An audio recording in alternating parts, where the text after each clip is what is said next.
అయితే రక్షణ బాప్తిసం పొందిన వాళ్ళు కూడా విగ్రహార్పితం ఇందాక చెప్పా, ఆయనకు అనుగుణంగా ద్వేషించే వాళ్ళ మీద. ద్వేషం అంటే ఇంకో మాట కూడా చూపిస్తా. హెబ్రీ పత్రిక 6వ అధ్యాయము 4-5 వచనాలు గమనిస్తే, ఒకడు బుద్ధిపూర్వకంగా, అక్కడ రాసున్న మాట చదవండి, చూడండి. ఒకసారి వెలిగింపబడి పరలోక సంబంధమైన వరమును రుచి చూసి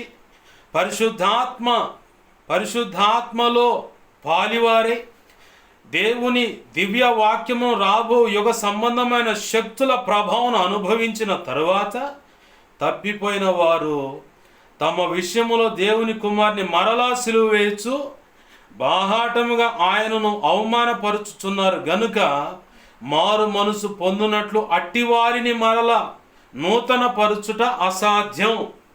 ఎవరిళ్ళు?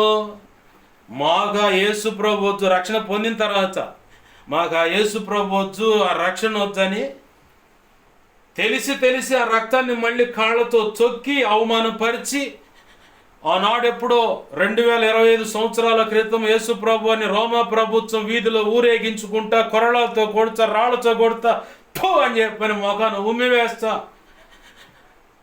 ఆ గొల్గతా అనే కొండ మీదకు తీసుకువెళ్ళి బాటంగా సిలువేసి హేళన చేసి మరణానికి అప్పచెప్పారే, అది సేమ్ ఇప్పుడు కూడా ఆ రక్షణ మాకొద్దు, మా ఇష్టం వచ్చిన మేము బ్రతుకుతామనే విగ్రహారాధనకి వెళ్ళిన వాళ్ళైనా సిగరెట్, పాన్, ఖైని, మసాలా, వ్యభిచారము, తాగుడు ఏదైనా పెట్టిగా వాళ్ళు యాత్ర పని ఇదంట.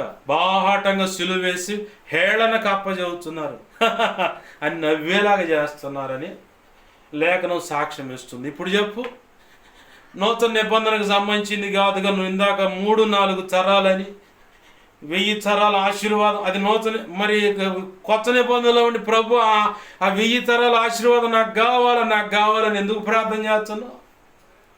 విశ్వాసం ఉంది కాబట్టి. ఆమేన్, హల్లెలూయా.